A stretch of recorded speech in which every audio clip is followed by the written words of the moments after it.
What's up, my friends, and welcome into the PHLY Phillies podcast. As always, we broadcast live from the Xfinity Lounge here at the PHLY studios, and we're brought to you by our friends over at Bet365. Whatever the moment, it's never ordinary at Bet365. And Trumark Financial Credit Union, head on over to any one of their 24 branch locations or head online at trumark.com/PHLY to get started. A happy Monday to you across the Delaware Valley and beyond. Thanks so much for hanging out with us here on the PHLY Phillies podcast. Now, apologies in advance that we weren't able to get a little bit more of a timely conversation about Don Mattingly out. Obviously some moving parts and things like that here at PHLY today.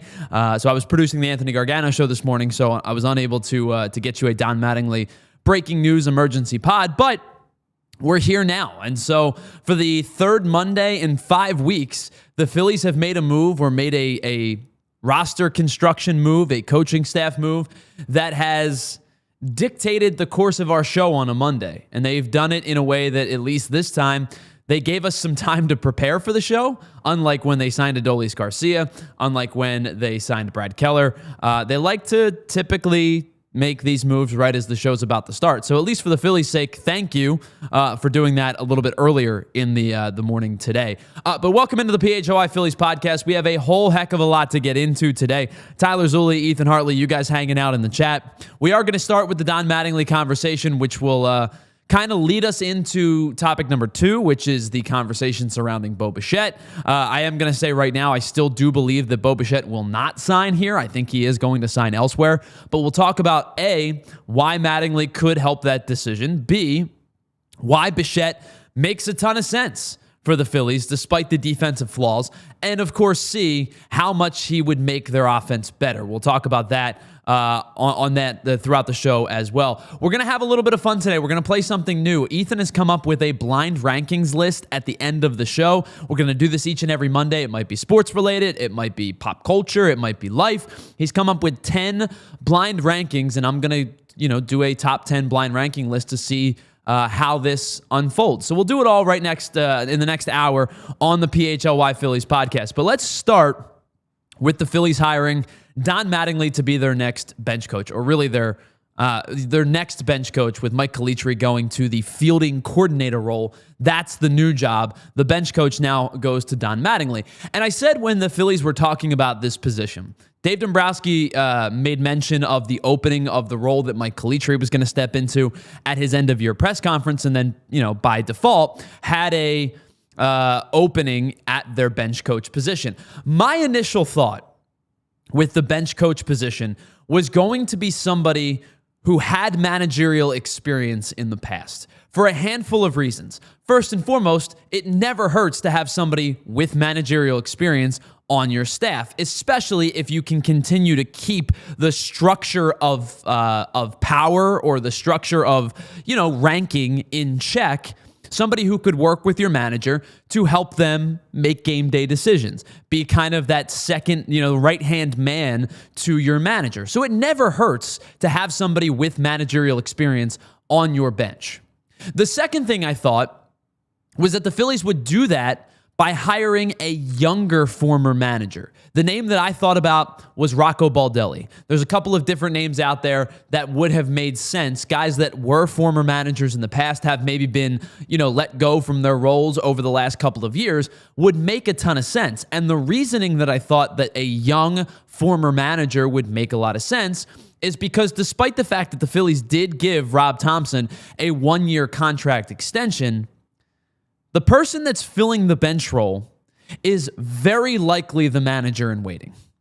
At least that's what it feels like to me. And the reason that I thought it might be a younger manager was somebody who could work into the organization, get kind of the feel for how the Phillies operate things, and then whenever Rob Thomson does end up leaving the position, whether it's via his decision with retirement or, as he has stated, when the Phillies don't want him anymore, that younger former manager would step into the manager role.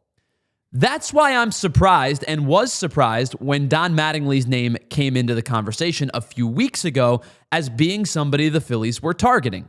Now, it makes a whole heck of a lot of sense knowing who the Phillies general manager is. Preston Mattingly is his son. It makes a lot of sense to acquire a guy like Don Mattingly from that instance. It also makes a ton of sense to acquire a guy like Don Mattingly who has managerial experience, has a ton of bench coach experience, and oh yeah, by the way, was a pretty darn good ball player in his own right. Former MVP, several gold gloves, good career, great career, borderline Hall of Fame career, knows what it takes to be a major league player, knows how to connect with his players, and understands the role of the bench coach. So this particular signing, while it's not necessarily what I thought the Phillies were going to do, in the sense that obviously Don Mattingly is an older coach, makes a lot of sense just from a structure of the Phillies organization standpoint. And that's before you get to the Bo Bichette conversation, which we'll get to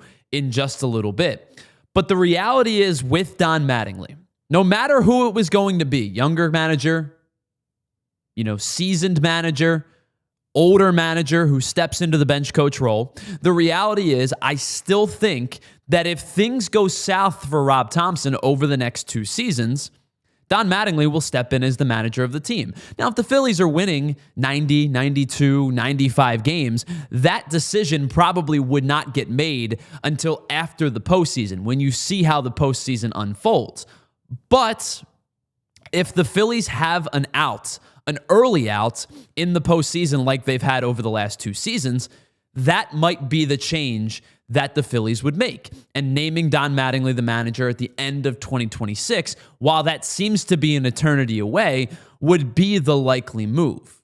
So this works for the Phillies in a multitude of ways. And I think first and foremost, gives a guy that Rob Thomson respects and has worked with in the past and another sound baseball mind on the bench. You can never have enough good baseball guys in your clubhouse. So right there and then, the Phillies got better on the coaching staff side of things by adding Don Mattingly to the mix.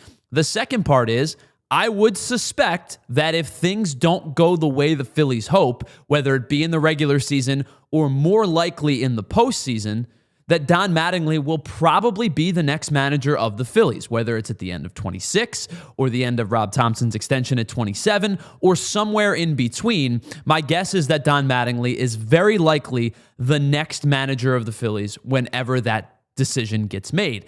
And then the third thing, which we will get into in the next segment, is Bo Bichette. The two apparently have an excellent relationship, and if this is what it requires, which I don't think it is, but if it helps Bo Bichette make a decision to join the Phillies, then this is an abject win on multiple fronts because Bo Bichette would make your offense better.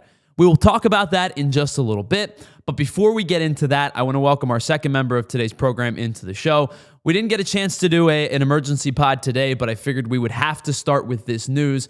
I think this is an absolute win for the Phillies, despite the fact that I did not necessarily think that it was going to happen when they announced the opening for the bench coach. So we welcome Ethan Hartley into the show. He's having issues behind the scenes, so we'll welcome him in just a minute. Anyway, I did not think that this was going to be the decision that the Phillies were going to make, but I am certainly happy with the decision that they did. And so just to give you an understanding of who Don Mattingly is as a manager, he has spent 12 years as a manager of different teams. 5 years with the Dodgers. He spent 7 seasons with the Miami Marlins.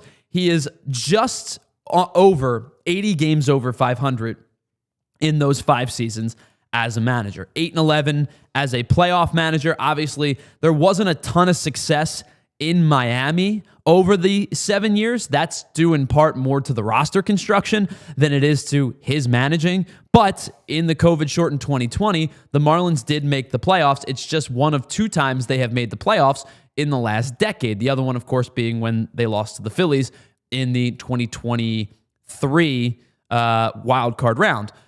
But I think this is a good move to strengthen your bench. And I think there are ripple effects to this move that go beyond just bringing in another good coach. So I want to ask you, Ethan, welcome. If you figured out your problems, the issues that were back there, welcome into the show. A happy Monday to you. I'm glad to see you back. I'm glad you had some safe travels home.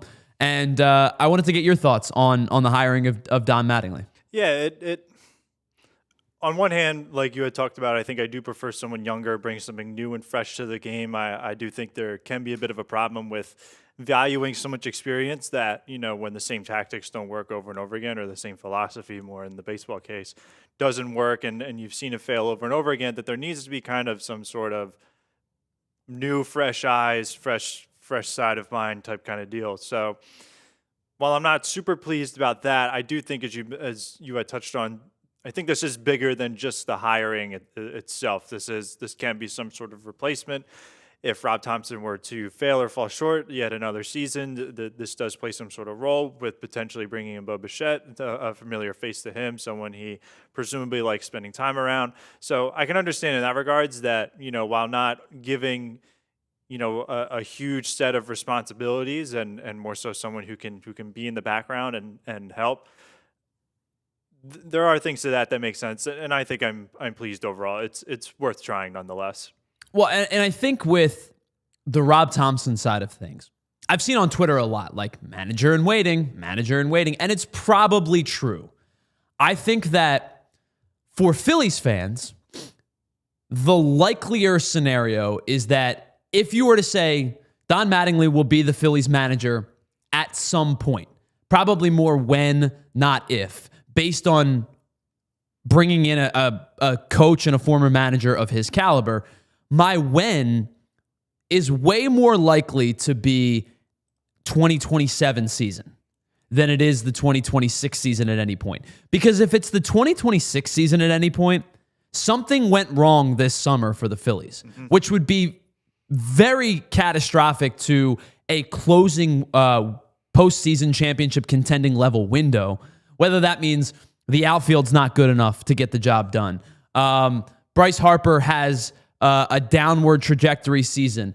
The starting pitching's not as good because you didn't bring Ranger back, and Zack Wheeler's not available right away, and Aaron Nola struggles, Taijuan Walker struggles, Andrew Painter's not ready. There's a whole slew of things that would be, if Don Mattingly is elevated during the 2026 season, that's a really bad thing for the Phillies. If Don Mattingly gets elevated after the 2026 season, that tells me that the Phillies probably bowed out early in the postseason like they have each of the last 2 years. While a bad outcome, I think the more likely of the two. This is a really good regular season team. Even if they do take a step back, maybe they don't win the division. Maybe they're a wild card team. Maybe they're 90 wins instead of 95 or 97 or whatever it may be. Maybe they're a little bit, needing to a little bit more scrap and claw to a playoff spot than they have over the last two seasons. To me, this is still a team that can win 57, 59, 60% of their regular season games. And when you do that, you're right at that 90-win mark. I don't see this team being like an 81-win team. So I think the more likely scenario would be, if Mattingly were to ever take over as the manager, it would be after the 2026 season. Yeah, 100%. I agree.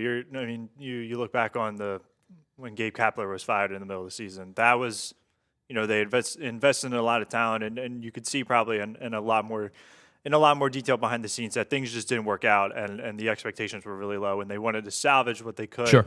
I think at this point they've shown at this point, keeping Rob Thomson more around than not, that they want some sort of continuity to continue onward. So I think you get a more smoother transition if it goes into the off season rather than mid-season, and you're trying to shake things up, wake people up. When the Phillies fired Joe Girardi in 2022, they were 22 and 29. They were 7 games under 500. But more so than just the 7 games under 500 record, they looked lost. Mm-hmm. They looked like a team without an identity. They looked like a team that, while they were starting to spend money, they traded for and extended JT Realmuto. They signed Bryce Harper. They signed Zack Wheeler. They were on the cusp of extending Aaron Nola. They were on the cusp of extending Zack Wheeler. They were on the cusp of signing Trey Turner. 2022 felt rudderless for the first 2 months of the season, and you could tell that was a tight club. Not tight meaning like tight-knit. I mean, like, they played like they were under a microscope. And when Rob Thomson took over, there was a shoulders, let down, sigh of relief, breath of fresh air that allowed the talent to be what the talent was. That 2022 team based on talent on paper over the last 4 seasons, may have been the least talented team. Their pitching staff didn't have a whole lot of depth behind Wheeler Nola because Ranger wasn't 100% the Ranger that we knew him to be. There was no Christopher Sanchez. They had to eventually go out and acquire Kyle Gibson, Noah Syndergaard, Bailey Falter was starting games. The point is, like, the team that you've seen over the last few years, while it's gone backwards, has been more talented, in my opinion, than that team. I don't expect a rudderless ship, tight field ball club through mid-May in this regular season. I think if it happens, it's probably, well, offense didn't perform for a 3rd straight year, and they got bounced in 4 in the NLDS, and now they're making a change because at this point, I think you need a new voice. So I think if that were to occur, that's the much more likely outcome to me. Yeah, 100%. And I mean, like I mentioned before, there seems to be more, based on their signings and choosing what not to do, I think they're really trying to hammer in on continuity and chemistry, which I don't fully feel is as important, but I feel like they're trying to keep like a sound and structured ship instead of being so much in a rush to get somewhere and kind of cutting corners more so, I would say. I don't know. That's a long form analogy. No, I get what you're saying though. So let's take a break. On the other side, the last part of this Mattingly thing that we have to get to, and I don't know how much water it holds. I don't know how much weight it actually carries. But if the two say they have this excellent relationship, the two being Don Mattingly and Bo Bichette, I think we have to talk about Bo Bichette. And we've talked plenty about him, Ethan, over the last couple of weeks. But now it feels like there is some tangible root. I don't think the Phillies signed Bo Bichette, but I think there's now at least a tangible root between his former coach, who he loves, and the organization. We'll talk about it on the other side. We'll continue the PHLY Phillies podcast. That's Ethan Hartley. I'm Tyler Zulli. Thanks so much for hanging out with us in the chat. We broadcast live from the Xfinity Lounge. We'll be right back after this. Whatever the moment, it's never ordinary with our friends over at Bet365. You find out why 90 million users worldwide have teamed up with Bet365 because they are the live in-game betting pioneers. You can get in on constantly changing lines, and you can live stream 780,000 different events each and every year across 78 different sporting platforms. They offer awesome early payout across the NHL. If your team goes up by 3 goals at any point, your bet is going to be marked as a winner. And how about this? Right now, new users who sign up with Bet365, use that promo code on the bottom of the screen there, PHLY365, deposit $10, place a bet for just $5, and you'll get $200 back in bonus bets, whether your bet wins or loses. You can use that bonus bet money on spreads, totals, player props, futures, and a heck of a lot more. You find out why it's never ordinary with our friends over at Bet365. You must be 21 and physically located in PA. If you or someone you know has a gambling problem and wants help, please call 1-800-GAMBLER. All right, so you found your special someone, that person that you want to spend the rest of your life with. Now you know what the next question is. Well, before you even pop that question, you're going to have a million different questions about the perfect ring for your partner. That's where our friends at Bucci Jewelry and Design come into play, because you don't know, or maybe you don't know what the 5 C's are, how much money you're able to spend, what your budget is going to get you. It is a stressful experience. I've been there. That's why working with our friends Joe and Michelle at Bucci Jewelry and Design has been a game changer. They make the process seamless. They make you feel like family. You're not just a customer to them. You are one of one. They actually listen to you. They help you figure out what your partner is going to love, and then their team designs something completely custom right there in-house. There's no pressure. There's no pushy sales vibes. It's just good people who love what they do and do what they love. So next time you need that perfect piece, go see Joe and Michelle at Bucci's Jewelry and Design. 30 plus years in the game, voted Philly's #1 jeweler year after year. Over 1,000 5-star reviews. You can check them out at BucciJewelers.com and tell them that we here at PHLY sent you. All right, welcome back to the PHLY Phillies podcast. Tyler Zulli, Ethan Hartley, and you guys in the chat. Want to say hello to everybody in the chat so far. Chris Slem, Ray Schumacher, Broad Street Bullies, Rich, Futz. What's up, everybody? Thanks so much for being a part of today's show. Really appreciate you all being here. Thank you for tuning in here as we turn the calendar to 2026 and we get a little bit closer to the 2026 season. We have 47 days until the Phillies' first spring training game against the Toronto Blue Jays. February 21st I don't know what the broadcast schedule is yet, Ethan, but I would imagine they're going to have a couple of games. I hope the first one would be great. But we are 47 days away from the first Phillies spring training game. We're 58 days until the World Baseball Classic, and we are 79 days until baseball season begins officially for opening night. It feels like a long time away, but you have the NFL playoffs coming up, which will take up the night, hopefully for the Eagles, will take up the next couple of weeks. You have the NBA and the NHL are in full swing. The Olympics are around the corner. So I think we're going to have, and then of course March Madness, I think we're going to have enough to get us to the start of the regular season. I saw a chart the other day, Ethan. I don't know. I've never asked you this. You know how I feel about summer versus winter. You know I'm a summer guy. I've never asked if you are a big summer guy yourself compared to, winter. And so my wife is an adamant fall person. Mm-hmm. And I say spring and fall are kind of on the same cusp, but I pick spring because it gets me to summer, whereas fall takes me to winter. Makes sense. Are you a summer or a spring or a summer or a winter guy? That's hard. I think in general, I just hate both extremes of the weather. And so you're a fall spring guy? Pretty much. Okay. Like that's perfect for me, which is harder to come by now just with extreme weather and just what it's turned into. So the reason I ask is because I saw a graphic the other day that said, it was like when sunsets are, and it was like we have our first 5 o'clock sunset coming up in just a little bit. Then our first 6 o'clock sunset is in late February. Mm-hmm. And then it's funny because the first 7 o'clock sunset is like mid-March, and then like 8 days later, it's an 8 o'clock sunset because we hit the daylight savings. Mm-hmm. And I just look at those graphics and I'm like, oh, I'm so close. So close.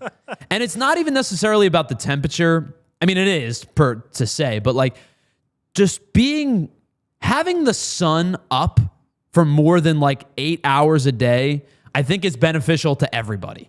Like I truly do think just having sunlight, even if it's not necessarily warm, that is a huge benefactor to a lot of people. I know it is for me. Like I absolutely go through seasonal, seasonal affective disorder?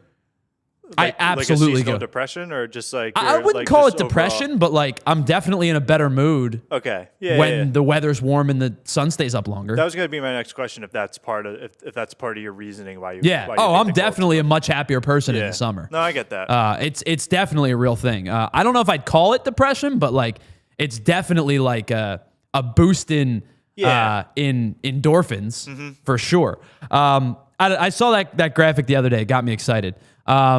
Let's get to the Bo Bichette portion of this conversation, because I have said this for a couple days now, especially since the Tatsuya Imai conversation. I don't think the Phillies will inevitably sign Bo Bichette. And I also think, too, that if the long play was Bichette the whole time and the stepping stones to get there were to not sign Tatsuya Imai, were to not sign Kazuma Okamoto, were to not sign any of the other big-time free agents that weren't Kyle Schwarber between Schwarber signing and right now, leading to signing Don Mattingly as your bench coach, which inevitably gets you to Bo Bichette, then I will be the first person to tip my cap to the Phillies front office, say I was wrong, and give them credit for long playing this thing and reading the market properly to go and get a guy that will help your lineup enormously. I will say this, though. I have very little confidence that was actually a plan, and less confidence of it coming into fruition. If I'm wrong, I'll be the first one to admit it to you. And if Dave Dombrowski has outsmarted me and you and the rest of the league, then we will give him a ton of credit for doing that, especially if he's able to get Bo Bichette for less than what the expected number was when free agency started. I will be the first to tell you I was wrong. I don't think hope's a strategy, but I think in this instance, they have something very, very small to root intangibility for the first time because they added Don Mattingly to their coaching staff.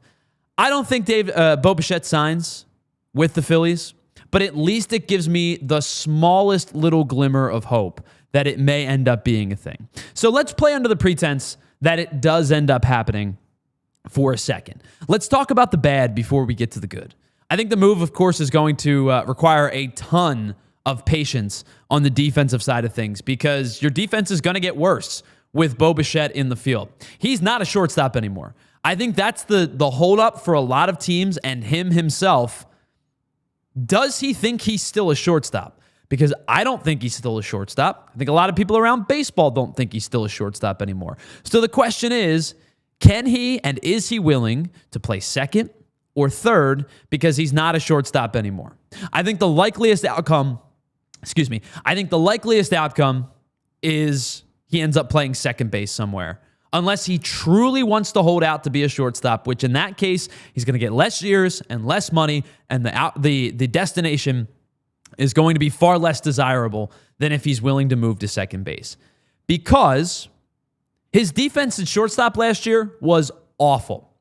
He was in the first percentile of fielding with a negative 13 outs above average. He finished 287th in all of baseball with a negative 10 fielding run value, which was dead last among 71 shortstops, dead last among 108 middle infielders, and dead last among 175 infielders in total. Now, that's the bad. Let's get to the good.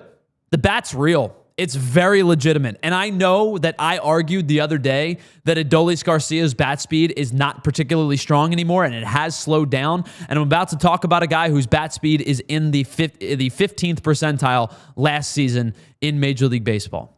But the bat-to-ball skills are undeniable. In 2024, I picked him to win the American League batting title. He just proceeded to have the worst year of his career, but he bounced back in a big way in 2025. In 139 games played, a little bit of injury in there, but 139 games played, he hit .311 with a .357 on-base percentage, a .483 slug, an .840 OPS, nearly 20 home runs, 94 RBI, and 63 extra base hits. And in his career, he has 4 times finished in the top 5 in the American League in hits, including twice leading the American League in hits, and last year finishing in second. There's a lot to like. The chase rates are bad at times. There's no question about it. But he does not swing and miss a lot, and he does not strike out a lot. He does a really nice job of hitting the ball hard when he makes contact, which is a really good amount of his at-bats.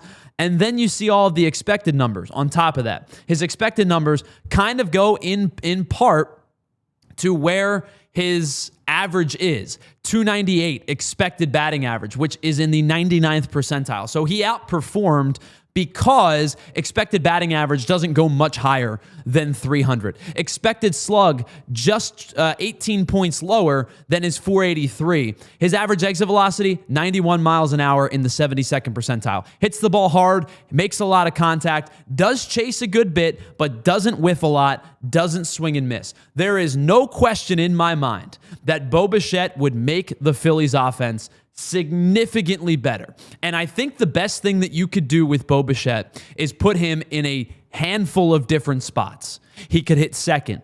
He could hit third to split the lefties. He could hit fourth if you wanted to put him behind Bryce Harper and let Kyle Schwarber continue to hit second.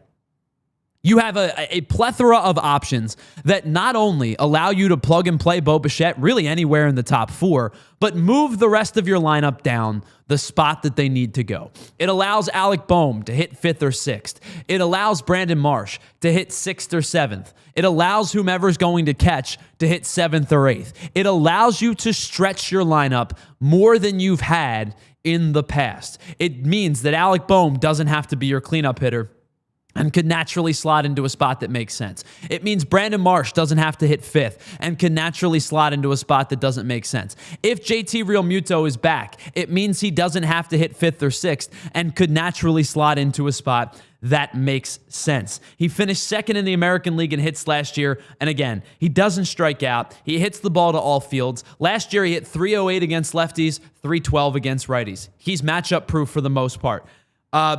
I don't think you're going to ask for a ton of pop. That 18 home runs is probably right in the range. 15 to 20 is where I expect him to be, but he's going to drive in runs when it matters. He hit .381 with runners in scoring position last year, and with those runners in scoring position, struck out just 21 times. This guy makes a ton of sense for the Phillies lineup if you're okay with making your defense worse. We'll get to that part in just a little bit. Now, I went and compared Bo Bichette's 2025 to the 2025 Phillies, and here's where he would have ranked. His 181 hits, first on the team. His 44 doubles, also first on the team. His 63 extra base hits would have only been behind Kyle Schwarber, who hit 56 home runs last season. His 18 home runs, despite the fact that he didn't reach the 20 plateau, would have been tied for third with Max Kepler. Only Bryce Harper and Kyle Schwarber hit more. His 94 RBI would have been second, only behind Kyle Schwarber's 132.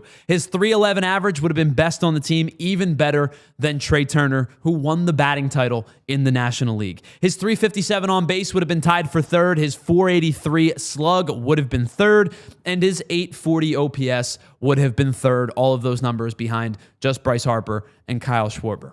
The point being is, Bo Bichette would have been an immediate impact in 2025, and I would expect his bat to be an immediate impact if they were to be able to sign him in 2026.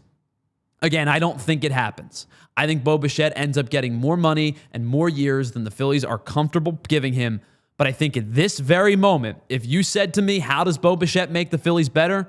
In a plethora of ways, he makes the Phillies better. You could hit him second, you could hit him third, you could hit him fourth. Does he sign here? We'll wait and see. But there's no question about it that offensively, Bo Bichette would make this team's offense significantly better.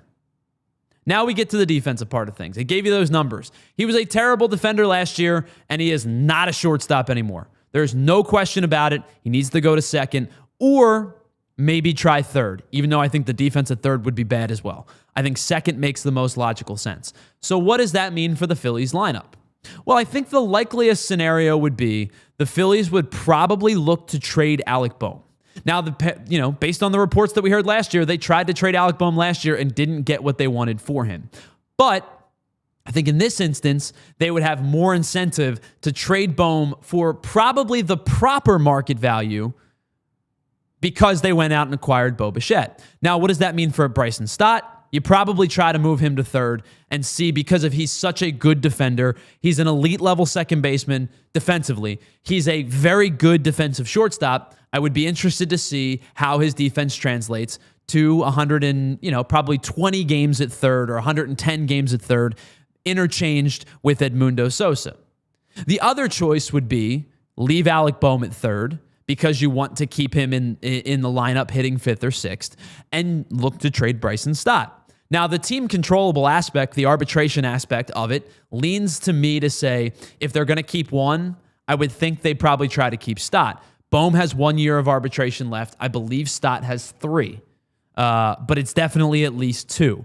So years team control, monetary, restrictions that this team is going to have, especially if you go out and spend $25, $27, $30 million on Bo Bichette, you probably would like to move off of the expected, $12, $13, $14 million that Alec Bohm is going to make next season. I think the likeliest outcome, if they were to acquire Bo Bichette, would be to try to trade Alec Bohm and move Bryson Stott to third. You could try Bichette at third and leave Stott at second because the glove is elite there. But I think it's going to be a pairing of Stott and Sosa and Bo Bichette if that were to come to fruition. Ethan, I want to get your thoughts on Bo Bichette because I've talked about him all offseason. I don't think it happens. I think it's more realistic today than it was last weekend. I still don't think it happens. But if you were to put Bo Bichette in this lineup, where would you hit him? Because I'm back and forth between him hitting third and potentially moving, going Schwarber 2, Harper 4, Harper 2, Schwarber 4 in that order, or going with the two lefties 2, 3 and having Bichette hit fourth. Where would you put Bichette if you had to call it? Well, to first answer your question, Stott is a free agent 2028, so that makes 3 seasons. Is that how you would say it? So he's a free agent before 28? Actually, I don't know. This just says free agent 20. Reference just says free agent 2028. I kind of read that as after the 2028 season. So That's a after really good question. the 2027 season, I think. I'm going to go to a different website because that is too confusing. Yeah, after the 2027 season. Okay. So he's got an additional year of arbitration. Yeah. Okay. So then to answer your lineup question, I mean, why not experiment? Like at that point, you could really, I feel like you could realistically still really mix it up and see based on matchups just like how it goes, and if approach changes from pitchers and I mean exploiting tendencies, whatever that might be. Like I think just having a caliber hitter like Bichette just gives you more options to tinker around and see what works. When you start putting Bowman forth because you have to, like I feel like that really restricted what they were able to do, and I think Bader gave a little bit of help, and now it's not likely that he comes back. So I think that there needs to be more elevation in terms of talent, just to not have players be overlooked and think, okay, well I can just walk Bryce Harper, then get Alec Bowman, a ground ball out, something like that. I just think more pressure is really where you get. So would you go the two lefties out. and Bichette fourth? Would you split the lefties and have Bichette hit third? Would you go with a more classic baseball lineup and have Bichette hit second, but then you're going righty-righty, lefty-lefty? Then you have the argument of moving Schwarber out of, like, the thought is, I think it's 17 plate appearances, 7 at-bats for every time you move down in the lineup, one spot. I don't know if it seems a lot, but it's like, I don't know if I want to give up Kyle Schwarber at-bats, but there's also the argument of, like, the 3-hole hitter tends to come up in the lineup with runners and bases empty and 2 outs more than any other hitter in baseball. I think it's a good problem to have if you're thinking about, like, how do we limit who hits third, which is crazy to say in the concept of, like, baseball for 150 years. But I think I would personally split the lefties and have Bichette hit third. That's probably what I would think. Right, Thompson go righty, would lefty, do as righty, well. lefty. Yeah, I think me personally, I would have him hit fourth behind Bryce. But so then you go Schwarber, Harper, Bichette. Yeah, probably with Turner at the top of the lineup. Probably something along those lines. But again, like I think, we're really discussing it down to the nitty gritty. Like I think just having a player like Bichette to elevate those opportunities, I think gives you a nice opportunity to really look at it and see what works best in certain situations. And like I just don't think they had that ability with Bohm last season. So I think it's a good problem to have. It's a good problem to have considering they had Alec Bohm hitting fourth last year. Exactly. So whether you want to go Turner, Schwarber, Bichette, Harper, or Turner, Schwarber, Harper, Bichette, or Turner, Bichette, Harper, it's a much better problem to have. Yeah. I don't think they end up signing Bichette, but I think there's finally some tangibility to it that didn't exist other than just us being like, well, yeah, it makes sense in terms of making your lineup better. Your defense is going to get worse. No doubt about it. Because even if you move on from Bohm, who's a serviceable third baseman, he's fine. Bichette's going to be worse there. Do you think they just push Turner to center at this point? Or do you think the defense is too good to give that up? Well, I think you would have had that conversation this time last year, but he had such a good defensive year last year. I think you want to stick that out for as long as you possibly can. Because I do think eventually Trey Turner moves to the outfield or becomes a long-term DH or whatever it might be. I think eventually he's going to move off of the shortstop position. He's here for too long. His legs won't be the same. You won't have the range. If he'd have had the year in 24, I would say, yeah, you probably have the conversation. But Bichette's so bad defensively, and Turner was excellent last year, I think you probably just let that be for now. Yeah, and it would probably... Turner probably wouldn't feel too good about that either. Sure. Yeah. You would go, hey, I put all this work in. Look how much better I was. Because, it was not like, hey, he went from being bad to being okay. He went from being bad to being really, really good last year. Really, really good in terms of defensive play. But I think either way, any way you shake it, that lineup is going to get better. 100%. All right, let's pause on the other side. I want to have some fun for the last 20 minutes. I saw this graphic from the pitching ninja, Rob Freeman, and I thought it was really, really cool because I love nerding out about baseball, and Steve Carlton had a breakdown of his slider, and I just want to walk through it because I thought it was really cool. And then we're going to get into the final segment, our blind rankings for the first time here on Monday. Stick around. It's the PHLY Phillies podcast. We broadcast live from the Xfinity Lounge. We'll be right back after this.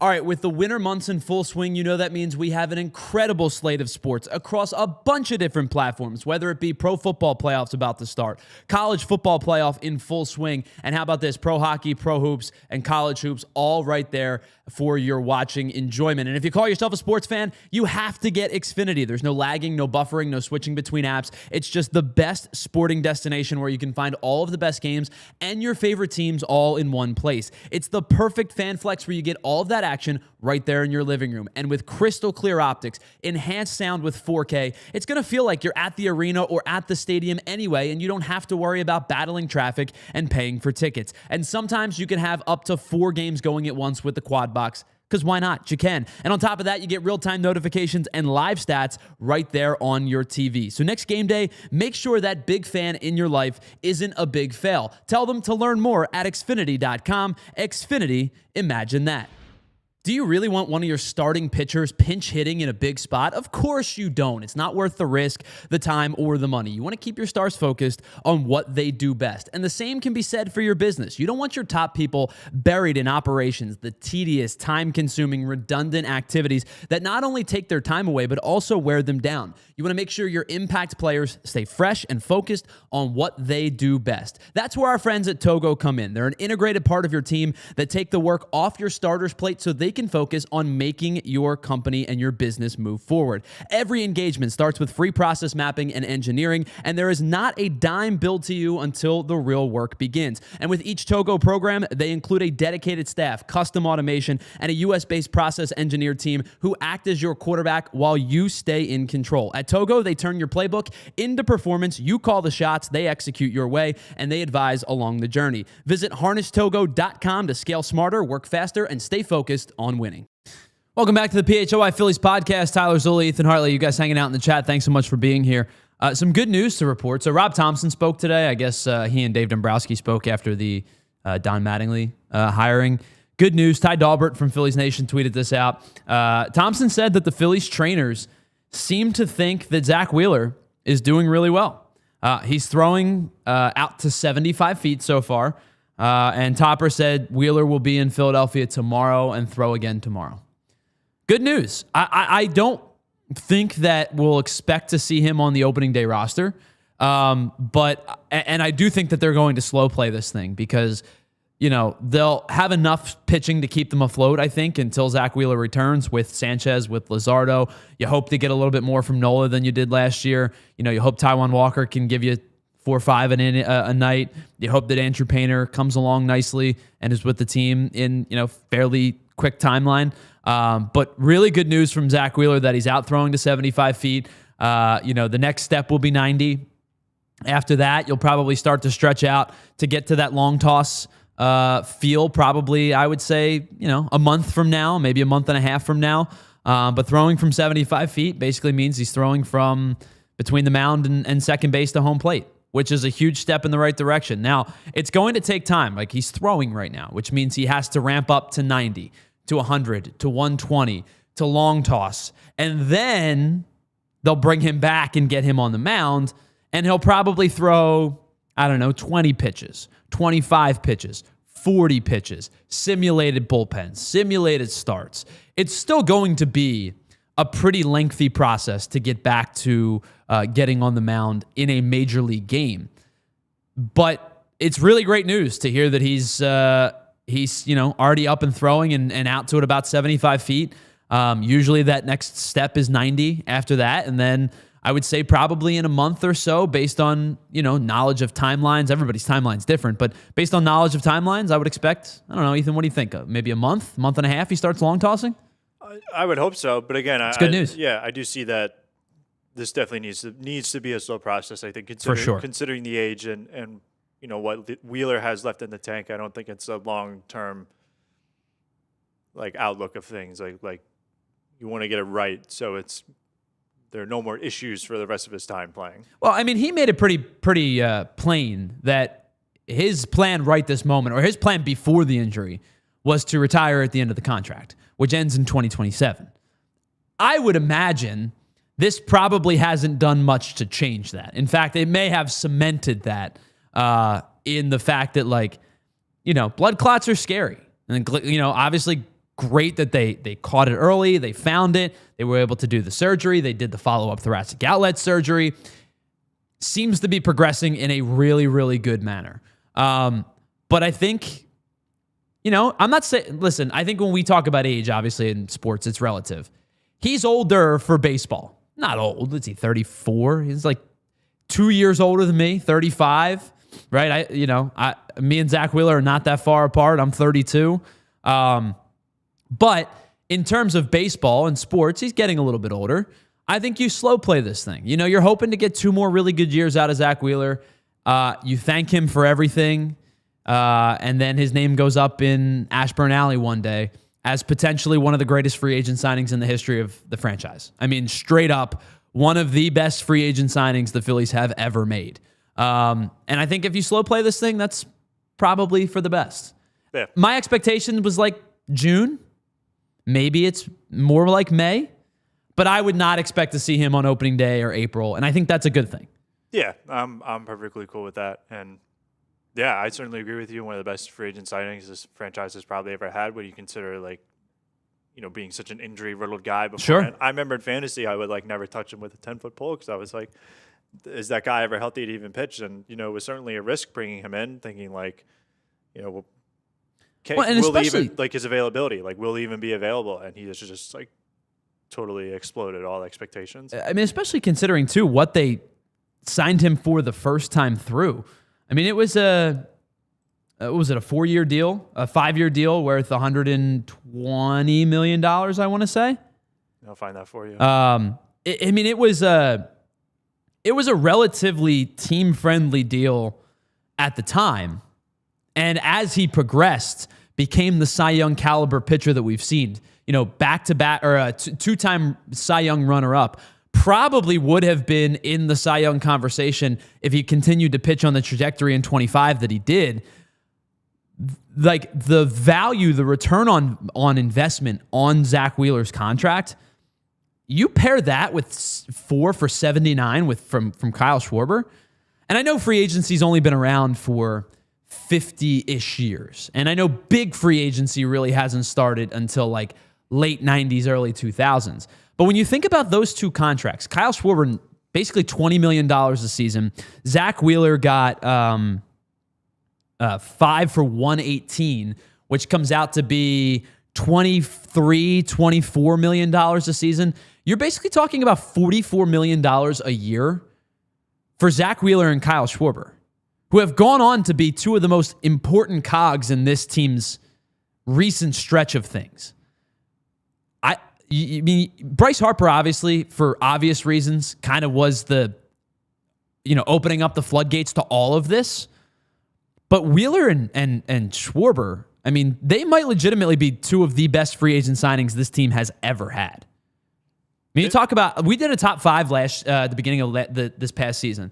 And I think our top 5 was Thome, Pete Rose, Harper, Schwarber, Wheeler.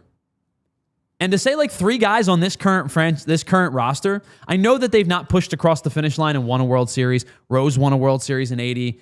Thome didn't win a World Series, but ushered in a new era of Phillies baseball that inevitably led to turning it over to Howard, and they won a World Series.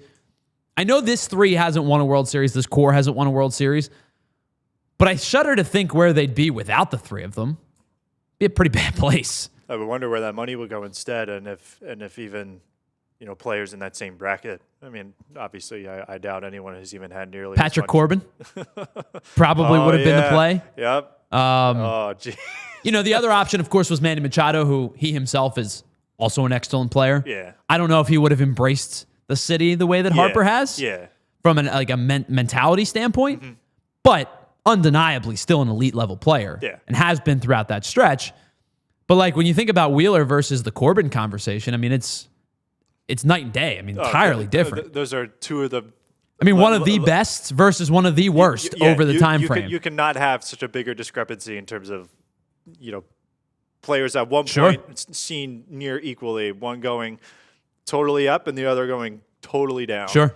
All right, let's pause. We'll keep the Steve Carlton thing for later. I think it was a really cool segment. We'll keep that for later because we have our blind ranking segment coming up. Ethan has a top 10 list for me, and I have to put in a blind ranking. So, I don't know what's coming next. He hasn't even told me what the category is. We're going to do this each and every Monday. We'll do it on the PHLY Phillies podcast. We broadcast live from the Xfinity Lounge. We'll be right back after this. All right, picture this. Your dream setup for a fan cave. Have your friends over, watch some games, have some food, have some fun. And it's all thanks to our friends at Ashley. That can be real by giving away a $2,500 Ashley Furniture gift card and a $1,000 Jordan Spector art gift card. So go big on a sectional and level up your walls with incredible Philly sports art at the same time. Visit ashleyfancave.com, check eligibility, fill out the form, and you're entered. It's that simple. Enter now, and you might be watching the next big game in a fan cave built by you, courtesy of Ashley. New year, new you, right? That's what they always say. And if you're thinking about that with your finances and you've been waiting to take an advantage of a great offer to boost your savings, that's where our friends at TrueMark Financial come into play. They are offering a limited 5-month certificate at 4.25% APY. And with a minimum deposit of just $500, it's super easy to get started. So whether you're thinking about a special goal, whether that's a vacation, or, maybe popping that question to a special somebody, or you're just thinking about your emergency fund or want smart ways to make sure that your money works just a little bit harder, this certificate is a great option. You can open your certificate today at TrueMark.com or by visiting any one of their 24 branch locations. Annual percentage yield is accurate as of 12/15/25 and is subject to change. Certificate requires a minimum deposit of $500. Federally insured by the NCUA. Visit TrueMark.com for full details. Again, visit TrueMark.com for full details today. All right, picture this. Your dream setup for a fan cave. Have your friends over, watch some games, have some food, have some fun. And it's all thanks to our friends at Ashley. That can be real by giving away a $2,500 Ashley Furniture gift card and a $1,000 Jordan Spector art gift card. So go big on a sectional and level up your walls with incredible Philly sports art at the same time. Visit ashleyfancave.com, check eligibility, fill out the form, and you're entered. It's that simple. Enter now, and you might be watching the next big game in a fan cave built by you, courtesy of Ashley. Back to the PHLY Phillies podcast. One final segment to go as we wrap things up here on a Monday. And we got this blind rankings graphic from our graphics team at All City. And I thought it would be cool to use. So while we have an off season still, and quite a bit of it left in terms of, January and February still ramping up, I thought each and every Monday we would get into a blind ranking segment that is brought to you by Ethan. And he is the only one that knows the category. He's the only one that knows the entrance into the category. And we're going to do this together. So, Ethan, let's see our blind ranking list and what is our category for today? So today's category, as you can see on the screen, is metal bands. Metal bands. All right. I thought this was probably the smoothest transition into this to see how this goes. This is going to be interesting, too, because you are definitively not a metal guy. Yeah, I mean, I'm not like against it by any means. I just don't know a lot. I did include one band on here that I knew, but I went to a Reddit thread of just like drop your top 5, and I picked like some of the more popular comments. I have no idea if you even know these bands. Some of these I do know, but others I have no idea like where they stand on the popularity line. Sure. Now, are we ranking these in terms of like objectively the most like storied in terms of like, okay, so you give me Metallica, for example, right? 40-year career. Like, what is it? How much I like Metallica or how much Metallica means to like the history of metal? I think it would be more fun just for you personally. My personal rankings? Okay. Yeah, I think just because I think at least how the question stood on Reddit was just like drop your top 5. All right, like, cool. Let's do it. Real open interpretation. So the first one I have is Opeth. So Opeth is an interesting band because they have changed their sound almost like on a 180. Very death metal heavy, like in terms of death metal influences early, have become more progressive metal as their years have gone on. I don't dislike Opeth, but I don't really search out Opeth either. So for the fact that I want to reserve a couple of spots down towards the bottom just in case, I am going to put Opeth at 8th on this list. I think a very talented band, not one that I personally seek out a ton, but I don't necessarily have any issues with the band. It's just not my like go-to style. And as Ray points out, like they've done a little bit of everything, right? They've done like a little bit of melodic death metal. They've done the more like old school death metal. They've gone into the progressive scene. They've done like, I don't want to call it grunge, but like they've done a little slower, sloggier type of metal. Yeah. I'll put them 8th for now. That's fair. Yeah. No, I get it. Well, especially as the first one, I think you got to be more open to it. The second one I have listed is Dream Theater. So Dream Theater is a very divisive band in the metal community. You either love Dream Theater or you hate Dream Theater. Okay. And the reason being is because Dream Theater is known for writing 10, 12, 18, 22-minute songs that go on forever. I personally love Dream Theater. And I think Dream Theater's drummer is one of the greatest drummers in the history of music. Wow. You should see his setup. It's Neil Peart-esque in terms of like almost 360 surround sound drums. Yeah. So Simon Labrie is not Simon Labrie. I was thinking Simon Le Bon, the lead singer of Dream Theater, his last name is Labrie. James Labrie, excuse me. James Labrie is probably the divisive part of Dream Theater because some like his style, some don't. But they are like, if you Google prog metal, progressive metal, you're gonna get Dream Theater. I love Black Clouds and Silver Lining. I think it's one of my favorite albums of all time. It is not one of their big albums, but I love that album. I think Dream Theater is going to fall at 7 for me. Okay. Because I think I like them better than Opeth, but I do think there's going to be a handful of bands that are higher on this list. Mike Portnoy is a god in the drumming metal community. So I will put Dream Theater at 7. I do very much like them, but I do think there's going to be a handful of bands that are going to go ahead of them. So I'll go Dream Theater at 7. The album that I love, Black Clouds and Silver Lining, their first song on the album is called A Nightmare to Remember. It is, I want to say 16 minutes long. Wow. Yeah, but I'm going to go 7. Cool. Next one, very classic Iron Maiden. I adore Iron Maiden. There's not going to be there are no metal bands, classic metal bands that I think that are on the tier of Iron Maiden. I think Iron Maiden is the reason, not the reason. Black Sabbath's the reason we're having this conversation, but Iron Maiden is one of the big reasons we have multiple guitarists in bands, multiple sounds. Their bass lines are some of the best in metal. The Trooper, to me, is still one of the great metal songs of all time. I am going to put Iron Maiden at number... I'm going to put Iron Maiden at number 2. Okay. I think Iron Maiden is one of the great metal bands of all time. Dual guitars, bass lines that actually stand out. I mean, you name it from their first 8 or 9 albums. You can't go wrong picking any one of those albums. I think like... I'm just going to go through a list of their albums really quickly just so I don't forget one. I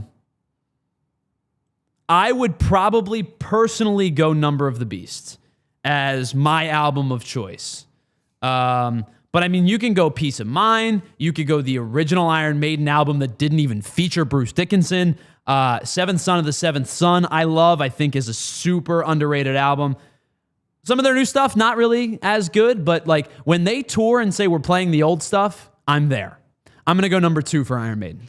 Okay, this next one's already controversial from Broad Street Bullies in the chat. Says Metallica is not metal, but Metallica was on this list, so I did pull it. Metallica is pretty much everybody's gateway band into metal. They are one of the most accessible metal bands in the world. Everybody knows Enter Sandman, whether you're a metal fan or not. 100%. The Black Album has sold millions of copies for a reason. Ride the Lightning to me is Metallica's best album. Let me rephrase that. Ride the Lightning to me is my favorite Metallica album. The Master of Puppets is Metallica's best album.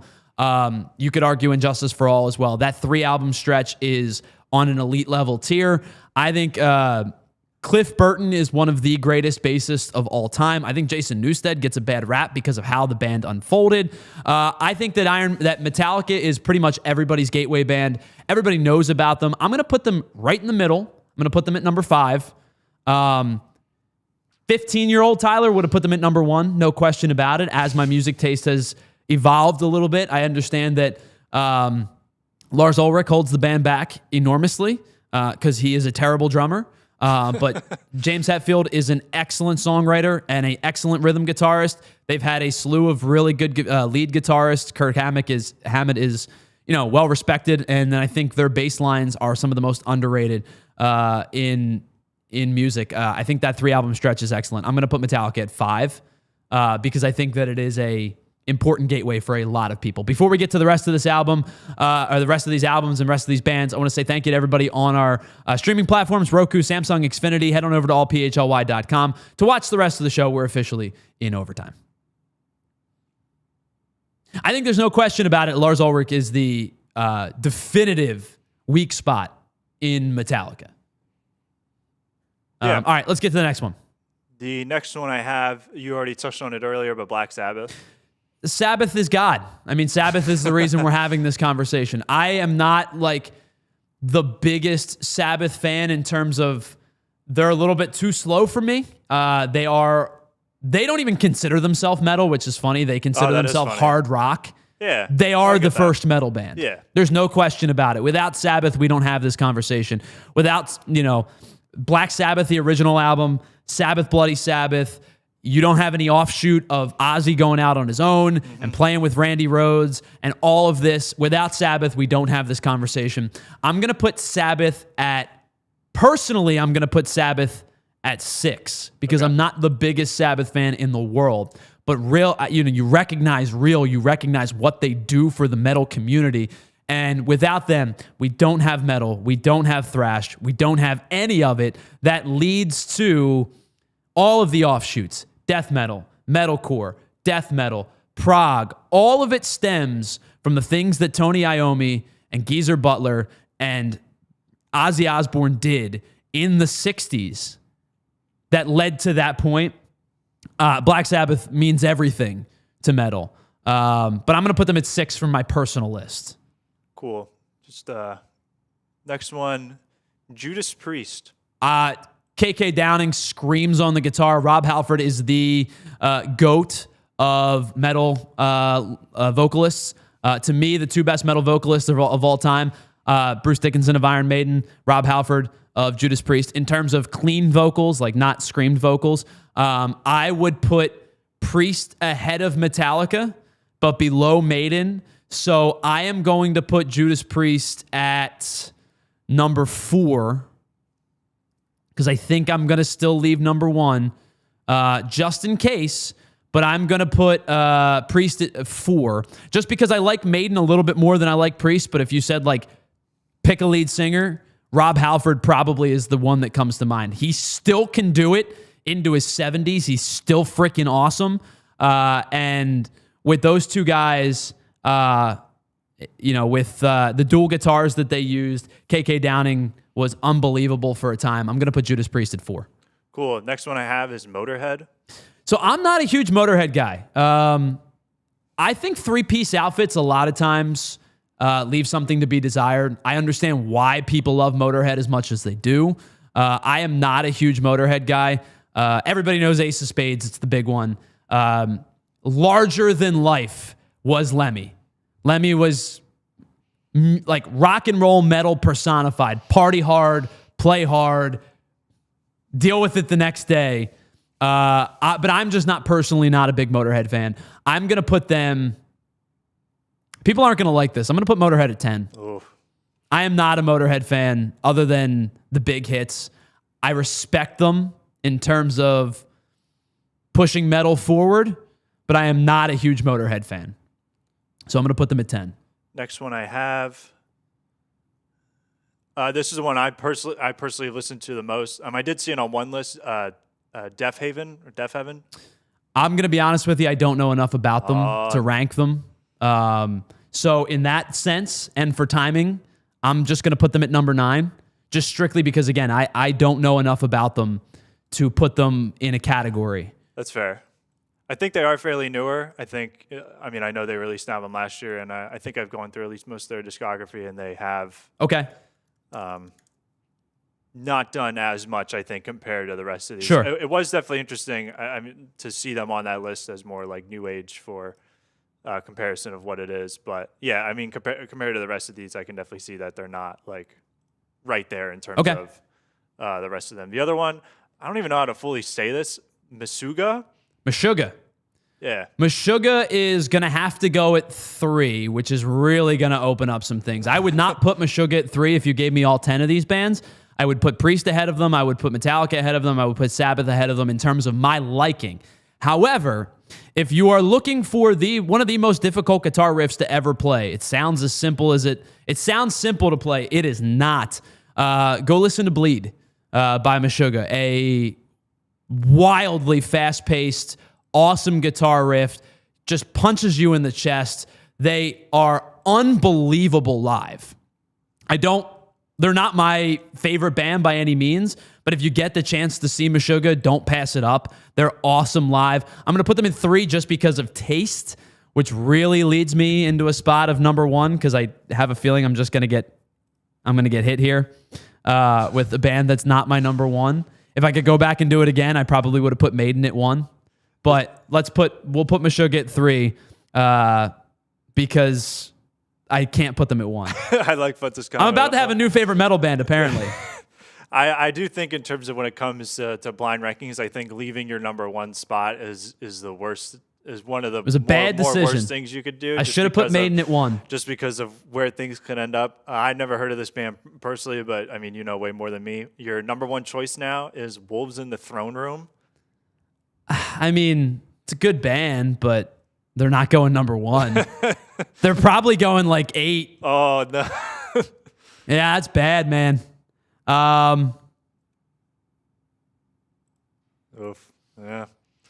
Yeah, so if I could do this again, okay. If I could put this at my personal list, I would go Maiden 1, Priest 2, Metallica 3, Sabbath 4, Meshuggah 5, Dream Theater 6, Opeth 7, Wolves in the Throne Room 8, Death Haven 9, Motorhead 10. It's not where I would have put them. I think that's the joy in it, in the fun of blind rankings. But yeah, every time I've ever done one, just myself for fun, I always never try and leave the number 1 spot open because then, it is kind of a dramatic finish as Futz put. Yeah. Now you have a new favorite band, and So, couple of bands that got mentioned in the chat. Arch Enemy, absolutely love.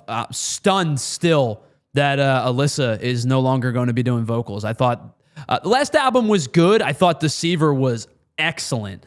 I'm just a little bit surprised. Lamb of God, I think, to me, Lamb of God has one of the quintessential 2000s metal albums of all time. Ashes of the Wake is one of the best 2000s metal albums of all time. I don't know Scarwoven. I've never heard of them before. I'll check them out. Who else was on the list? Who else got mentioned? Nightwish is... it's funny. Nightwish is symphonic death metal, I think, right? I'm not a huge symphonic death metal fan. I like melodic death metal a whole heck of a lot more.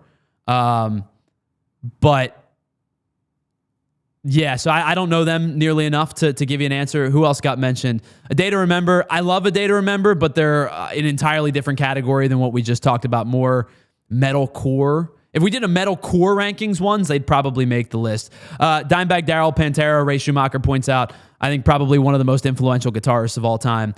Not a whole lot to say that hasn't been said about Pantera already. Cemetery Gates, God, what can you say about that? Who was I hoping to put at number 1? I don't know. I probably a band I actually know. would make sense. Again, if I could go back and do this list again, I would have put Iron Maiden at number 1. But we'll do this each and every Monday. This was fun. Thank you so much, Ethan, for putting this together. I really appreciate your hard work. And thank you so much to everybody in the chat for being a part of today's show. We will be back on Wednesday for our next edition of the show. Maybe some news happens. JT Real Muto, we'll see what happens there. And we'll get into our Wednesday edition, Remember Me. So, PHLY Eagles show at 2 o'clock today, followed by the PHLY Sixers pre- and post-game show, I believe, is tonight as well. Let me double check. Yeah, tonight, 8:30 tip-off, so 8 o'clock pregame show for the Sixers, followed by postgame about 10 minutes after that one. So we'll be back on Wednesday afternoon. Thank you so much to Ethan for producing and co-hosting. Thank you so much for being a part of today's show. Love y'all. Appreciate y'all. We'll see you on Wednesday on the PHLY Phillies podcast. We all silly like the mayor.